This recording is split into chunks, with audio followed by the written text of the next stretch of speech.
අද දේශීය ව්‍යාපාරිකයගේ කොඳු නාරටියට ගහන්න ආණ්ඩුව පටන් ගන්න තියෙනවා. ආණ්ඩුව කොලේ වහලා ගහන්නේ. දේශීය වෙළෙන්දෙක් හිටියොත් ඒ වෙළෙන්ද ව්‍යාපාරිකයට ගහනවා. අද වෙනකොට මෙරටේ දේශීය ව්‍යාපාරිකයෝ කී දෙනෙක් ආණ්ඩුව අතරගොඩ තියනවද?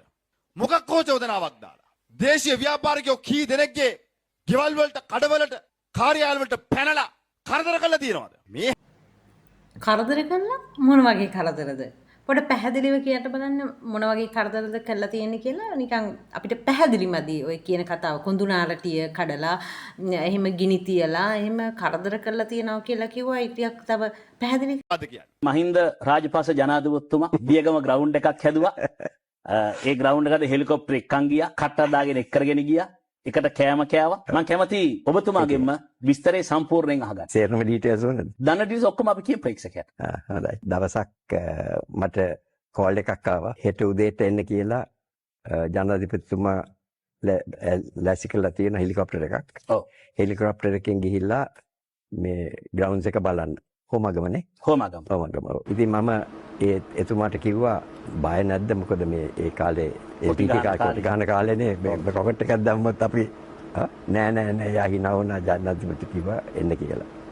ඉතින් මං කෙටියෙන් කියන්න මං හෙලිකොප්ටර් එකේ නැගලා ගියා. එතකොට ජනාධිපතිතුමා තවත් හෙලිකොප්ටර් එකෙන් ඇවිල්ලා හිටියා ග්‍රවුන්ඩ් එකේ. එතකොට මට පුදුමයි මම විතරයි මේ අමුත් එක්ක හිටියේ. ඒ ග්‍රවුන්ඩ් එක යුද හමුදාව කට්ටිය සේරම වැඩ කරනවා. බුල්ඩෝසර්ස් ඉන්නවා. ඉතින් ලලිත් එන්න කියලා මාට අඬ ගහලා ප්ලෑන් එකක් ඉල්ලුවා මේ ආමි කට්ටිය. ප්ලෑන් එක බලලා මම දැන් උරිසෙන් මේ බලනවා මේ මොකද්ද මේ ජනාධිපතිතුමාගේ උරුහිසට උඩින් බලනවා. ඉතින් ජනාධිපතිතුමා ඇහුවා මේ මිලිටරි කට්ටියගෙන් කොහෙද මේ ස්ටේඩියම් එක කියලා. මෙතන කියලා විස්තර කෙරුවා. කීයක් යනවද කියලා ස්ටේඩියම් එකට. 90 මිලියන් යනවා කිව්වා. ඊට පස්සේ එච්චර යනවද 90 මිලියන්? ඊට පස්සේ ඇහුවා එතන මිලියන් 90ක්. මිලියන් 90ක්. රනින් ට්‍රක් එකකට කොච්චර යනවද කියලා ඇහුවා. 10 මිලියන් යනවා කිව්වා. මිලියන් 10යි. ඔව්. ඒක නම් එච්චර නැහැ කියලා කිව්වා. මම මෝඩෙක් වගේ කිව්වා මම දෙකම ගන්නම් කියලා. ඒ කියන්නේ මිලියන් 100ක් දෙන්නම් කියලා. ඔව්. මිනිත්තු 10න් මම මිලියන 100ක් දුන්නා. මිනිත්තු 10කින් මිලියන් 100ක් දුන්නා. ඔව්.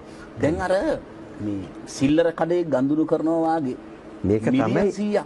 මම පොඩ්ඩක් ඉන්නකෝ. හරි පැහැදිලි. හරිද? දැන් ඊට පස්සේ මම හෙලිකොප්ටර් එකට නැගලා ජනාධිපතිතුමත් එක්ක යනවා ආපහු කොළඹට. ඇත්තෙම මට බදාගෙන අඬාගෙන ජනාධිපතිතුමා කිව්වා ලලිත් පුදුම මිනිහෙක්. පුදුම යාළුවෙක්. මට මිනිත්තු 10කින් මිලියන 100ක් දුන්නා. මම කවදාක්වත් අමතක කරන්නේ නැහැ. ලලිත්ගේ නම දානවා ස්ටේඩියම් එකට. දේශමානීය ડોક્ટર ලලිත් කොතලානි කියලා.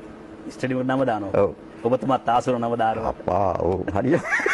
ඔබතුමා කැමති නැද්ද?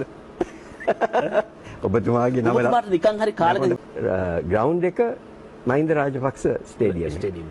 දැන් මං හිරේ ඉන්නකොට මේක විවෘත කළා. මේක විවෘත කරුවා. දැන් මම බලනවා හිරේ ඉන්න ටෙලිවිෂන් එකෙන් මේ ජනාධිපතිතුමා යනවා මේම විවෘත කරනවා. මගේ නම නැහැනේ.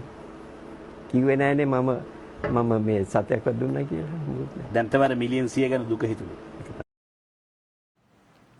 ආනේ ඒ කාලේ කරලා තියෙන බෑ හැටියට මේ කාලේ ඔයා කියන බුරු මොනවද අනේ ඒ කාලේ තමයි හොඳටම ව්‍යාපාරිකයන්ට කරලා තියෙන්නේ මේක මේ කතාවෙන්ම හොඳට තේරෙනවා ඒ හින්දා අපි ඒ ගැන කතා නොකර ඉමු නේද